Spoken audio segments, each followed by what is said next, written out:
जय हिंद दोस्तों, मैं हूं आशीष और आप सबको इंडिया में जान पर स्वागत है। दोस्तों, आप सब जानते हैं आज जम्मू के एयरबेस में दो लो इंटेंसिटी का धमाका हुआ है और ये धमाका ड्रोन के जरिए किया गया था और उस धमाके में दो जवान घायल भी हो गए हैं। और पठानकोट एयरबेस पर हमले के बाद ये दूसरा एयरबेस है जिन्हें आतंकवादियों ने टारगेट किए हैं और ये एयरबेस बिल्कुल एलओसी के नज़दीक है, तो पाकिस्तान का हाथ इसमें होना कोई बड़ी बात नहीं है। और सवाल उठ रहा है इस एयरबेस के आसपास जो लोकल लोग हैं वो क्या आतंकवादियों को इस धमाके में सपोर्ट किए थे या फिर मदद किए थे। और जो ड्रोन इस्तेमाल किया गया था विस्फोटक को लेकर एयरबेस के अंदर गिराने के लिए, वो ड्रोन चाइनीज कंपनी का है, तो चाइना का भी डायरेक्ट हाथ इसमें आ जाता है। अब सवाल उठता है चाइना पाकिस्तान भारत के एयरबेस पर बॉम्ब गिराकर क्या साबित करना चाहते हैं। इसके साथ दोस्तों, आप सब जानते हैं जो एयरबेस होते हैं या फिर मिलिट्री बेस होते हैं वो हाई सिक्योरिटी जोन होते हैं और वहाँ पर मिसाइल डिफेंस सिस्टम भी होता है। तो उस एयरबेस में जो मिसाइल डिफेंस सिस्टम था वो क्यों ये ड्रोन को डिटेक्ट नहीं कर पाया या फिर बॉम्ब गिराने से पहले मार नहीं पाया। दोस्तों, आप सब जानते हैं अब भारत और पाकिस्तान दोनों अपने संबंध को तेजी से नॉर्मल कर रहे हैं। दोनों देश अब सीज फायर भी किया था, तो अब पाकिस्तान जम्मू के एयरबेस पर हमला करके क्या साबित करना चाहता है। क्या कुछ दिन पहले जो लाहौर में ब्लास्ट हुआ था हाफिज सईद के घर के बिल्कुल करीब, उस ब्लास्ट के साथ अब जम्मू के एयरबेस पर जो ड्रोन के जरिए धमाका किया गया है, क्या इसके पीछे कोई कनेक्शन है? क्योंकि तब पाकिस्तान के मीडिया में ये खुलकर बताया जा रहा था हाफिज सईद को रॉ वालों ने टारगेट करके ये धमाका किए हैं। तो क्या पाकिस्तान बदला लेने के लिए जम्मू के एयरबेस पर लो इंटेंसिटी का धमाका किया था? दोस्तों, ये सारे सवालों पर मैं डिटेल्स में इस वीडियो में बात करूंगा। जानने के लिए आप आखिर तक ये वीडियो को देखते रहिए और ज़्यादा से ज़्यादा लाइक शेयर करना बिल्कुल मत भूलिए।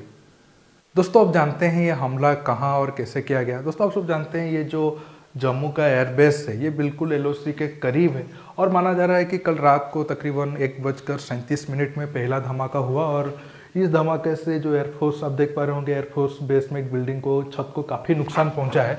दूसरा धमाका वही उसके आसपास हुआ लेकिन वो ग्राउंड में हुआ, इससे कोई ज़्यादा नुकसान नहीं हुआ। इस धमाके से हमारे दो जवान घायल हुए हैं। और दोस्तों, ये बिल्डिंग बिल्कुल जो हेलीकॉप्टर जहाँ रखा जाता है नज़दीक था। अगर ये ये बिल्डिंग पर अगर वो आईडी ना गिर कर जहाँ पर हेलीकॉप्टर वगैरह रखा जाता था, अगर वहाँ पर गिरता तो काफ़ी नुकसान होता, लेकिन ऐसा कुछ हुआ नहीं। लेकिन दोस्तों, सवाल है कैसे एक ड्रोन के जरिए एक एयरबेस को टारगेट किया गया। कहने को तो कोई ज़्यादा नुकसान नहीं हुआ, लेकिन दोस्तों ये भारत में पहली बार है ड्रोन के जरिए किसी बड़े मिलिट्री इंस्टॉलेशन को टारगेट किया गया हो। इसे हम हल्के में नहीं ले सकते हैं। दोस्तों, आप सब जानते हैं पाकिस्तान तकरीबन सीमा के पास ऐसे ही ड्रोन का इस्तेमाल करता है।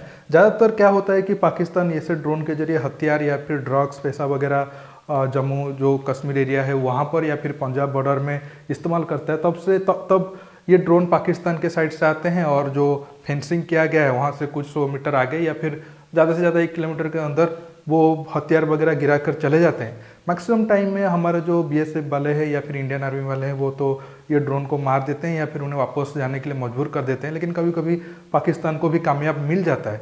अगर ऐसे ड्रोन का इस्तेमाल किया गया होगा तो फिर भी इस बेस पर अटैक करना इतना आसान नहीं है, क्योंकि ये जो ड्रोन है ये काफ़ी हल्के वाले ड्रोन है और उनका रेंज भी ज़्यादा से ज़्यादा 5-6 किलोमीटर है। लेकिन जो जम्मू का एयरबेस है वो एलओसी से तकरीबन 14 किलोमीटर है। अगर पाकिस्तान से कोई ड्रोन आया है, मान लेते हैं कि मीडियम वेट का कोई ड्रोन आया है, तो 28 किलोमीटर 30 किलोमीटर उसका रेंज होना जरूरी है। लेकिन जैसे मैंने आपको बताया ऐसे साइज के ड्रोन का रेंज काफ़ी कम है। तो क्या चाइना कुछ ऐसा स्पेशल ड्रोन बनाकर पाकिस्तान को दिया है जिससे वो साइज में छोटा होने के साथ साथ उनका रेंज भी ज़्यादा है? या फिर बड़ा सवाल ये है घाटी में जो कुछ पाकिस्तान के आतंकवादी हैं या फिर जो नॉर्मल आतंकवादी हैं जिनका दिल पाकिस्तान के लिए धड़कता है, वो लोग ऐसे ड्रोन के जरिए जो जम्मू के एयरबेस के पास आकर वहाँ पे कुछ लोकल लोगों का मदद लेकर ये अटैक किए हैं। हालांकि अभी इन्वेस्टिगेशन चल रहा है, इस पर डिटेल्स रिपोर्ट आने के बाद सब कुछ साफ हो जाएगा कैसे हुआ है। लेकिन दोस्तों, बड़ी बात है कि आतंकवादी का टारगेट था जहाँ पर हेलीकॉप्टर और फाइटर जेट वगैरह रखा जाता है उस एरिया को हिट करना ताकि ज़्यादा नुकसान हो। अगर ऐसा होता तो वो ज़्यादा से ज़्यादा मैक्सिमम 1 लाख की ड्रोन की कीमत में आप देख सकते हो जो करोड़ों रुपया होता है जो हेलीकॉप्टर या फिर फाइटर जेट का कीमत, अगर वो नुकसान पहुंचाते तो आप समझ सकते हो भारत को कितना नुकसान होता। लेकिन ऐसा हुआ नहीं। दोस्तों, अब सवाल उठता है जो एयरबेस में जो मिसाइल डिफेंस सिस्टम है वो क्यों ये ड्रोन को मार गिराने में कामयाब नहीं हो पाए। ये सवाल के जवाब देने से पहले मैं आपको बताता हूँ पाकिस्तान और चीन ऐसा करने के पीछे क्या वजह हो सकता है? क्या लद्दाख वाला एंगल है या फिर कुछ दिन पहले जो हाफिज सईद पर अटैक हुआ था पाकिस्तान उसका बदला लेने के लिए ऐसा घटना किया है? दोस्तों अब चीन और पाकिस्तान के बीच दोस्ती तो काफ़ी बढ़ता जा रहा है और दोनों देशों के बीच मिलिट्री संबंध भी दिन प्रतिदिन मजबूत हो रहा है, इसमें कोई शक भी नहीं है। अब चीन पाकिस्तान को हर तरीके का एडवांस हथियार देने जा रहा है या फिर दे रहा है। अब चीन की तरफ से पाकिस्तान को आर्म ड्रोन भी मिल चुके हैं। हालांकि अब प्रेजेंट टाइम में भारत के पास ऐसा कोई भी आर्म ड्रोन नहीं है और आर्म ड्रोन के मामले में अब प्रेजेंट टाइम में पाकिस्तान भारत के ऊपर बढ़त बनाया हुआ है, इसमें कोई डाउट नहीं है। लेकिन दोस्तों मुझे नहीं लग रहा है कि अब जो जम्मू के एयरबेस में जो धमाका हुआ है इसमें लद्दाख वाला कोई एंगल हो। हालांकि आज खुद रक्षा मंत्री लेह विजिट के लिए 2 दिन के लिए गए हैं, लेकिन उसमें मुझे पाकिस्तान वाला एंगल ज़्यादा लग रहा है क्योंकि आप सब जानते हैं पिछले हफ्ते या फिर कुछ दिन पहले ही हाफिज सईद के घर के पास एक बड़ा धमाका हुआ था और खुद लाहौर पुलिस का कहना था ये धमाका हाफिज सईद को टारगेट करके ही किया गया था। अगर ये धमाका हाफिज सईद के घर से कुछ मीटर दूर ना होकर अगर उसके घर के बिल्कुल सामने होता तो हाफिज सईद का घर तो बिल्कुल तबाह होता, साथ में हाफिज सईद भी 72 हुर्रों के पास पहुंच जाता। हालांकि इस धमाके में हाफिज सईद के घर को भी छोटा मोटा नुकसान हुआ है, लेकिन कोई बहुत ज़्यादा उसे डैमेज नहीं हुआ है और हाफिज सईद भी बिल्कुल सुरक्षित है। अगर कहने को तो हाफिज सईद वहाँ पर हाउस अरेस्ट है, लेकिन पाकिस्तान आर्मी और पुलिस वाले उनका सिक्योरिटी गार्ड बने हुए हैं, इस वजह से वो कार ज़्यादा नज़दीक नहीं जा पाया। और पाकिस्तान मीडिया में उसी वो धमाके के बाद एक ही उनका चल रहा है कि इस धमाके के पीछे भारत और रॉ का हाथ है, क्योंकि मुंबई हमले के पीछे मास्टरमाइंड हाफिज सईद था, इसलिए भारत और रॉ उसे मारने चाहते हैं। हालांकि पाकिस्तान वाले अभी तक ऐसा कोई सबूत नहीं दे पाए हैं जिससे वो साबित कर सके कि हाँ हाफिज सईद पर जो अटैक हुआ है उसके पीछे भारत है या फिर रॉ है। पाकिस्तान में जो आतंकवादी संगठन है उनको तो उनका एस्टेब्लिशमेंट खुश करने के लिए कुछ करना था। अब FATF का बैठक चल रहा था तो उससे पहले तो वो भारत में कुछ नहीं कर सकते थे। अब जब बैठक खत्म हुआ उसके रिसेंट 1-2 दिन के बाद ये धमाका हुआ है, मुझे लग रहा है कि वो वहाँ पे जो चरमपंथी संगठन या फिर आतंकवादी संगठन है उन्हें खुश करने के लिए ये जम्मू में छोटा सा धमाका किया गया। अगर दोस्तों एयरबेस में जो नॉर्मल आप देख सकते हो जो मिसाइल डिफेंस सिस्टम होते हैं वो ज़्यादातर फाइटर जेट मिसाइल या हेलीकॉप्टर UAV बड़े बड़े UAV उसे मार गिराने के लिए होते हैं। ये जो ड्रोन होते हैं ये आप देख सकते हो ये साइज पे काफ़ी छोटे ड्रोन है और उनका राडार सिग्नेचर बिल्कुल ना के बराबर होते हैं। तो ऐसे में जो मिसाइल डिफेंस सिस्टम होते हैं वो ये ड्रोन को डिटेक्ट आसानी से नहीं कर पाएंगे। इसके साथ साथ आप देखो कल जो हमला हुआ है रात को हुआ है, तकरीबन 1:30 बजे के आसपास हुआ है।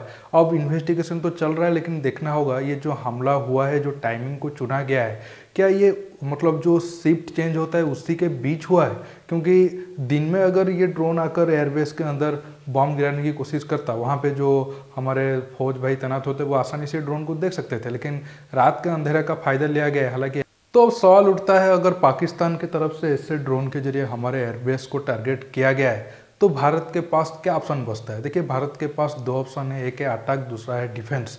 अटैक के लिए अगर पाकिस्तान हमारे ऊपर एक ड्रोन भेज रहा है तो हम 10-12 ड्रोन उनके तरफ भेज देते हैं। अगर उनका एयरबेस ना ही सही उनका आसपास में सीमा के पास जो भी उनका मिलिट्री इंस्टॉलेशन है उसे टारगेट करने की कोशिश करते हैं।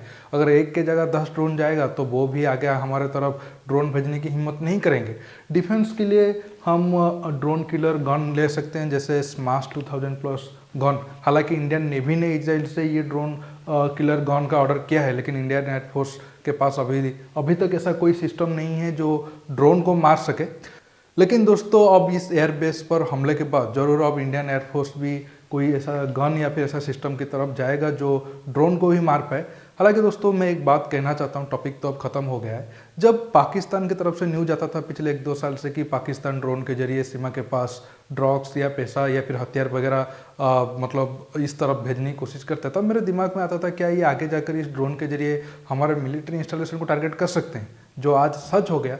अब मुझे लग रहा है हो सकता है ये घटना के बाद आगे जाकर भारत के अंदर भी ड्रोन अटैक बढ़ जाए। हालांकि भारत के अंदर ड्रोन रखने का पॉलिसी काफ़ी स्ट्रांग है, लेकिन दोस्तों कब किसके अंदर जिहादी बनने का जुनून सवार हो जाए ये हम नहीं कह सकते हैं। इसलिए भारत सरकार को भी ड्रोन को लेकर जो पॉलिसी है उसे और स्ट्रांग करना चाहिए, क्योंकि आगे जाकर अगर ड्रोन के जरिए किसी आदमी या फिर किसी जगह पर बम ब्लास्ट करने के लिए यूज किया जाता है तो भारत के लिए बहुत बड़ा खतरा हो जाएगा।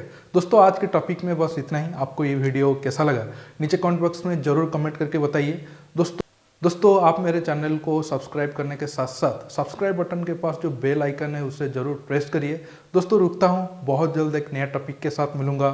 नमस्कार, जय हिंद।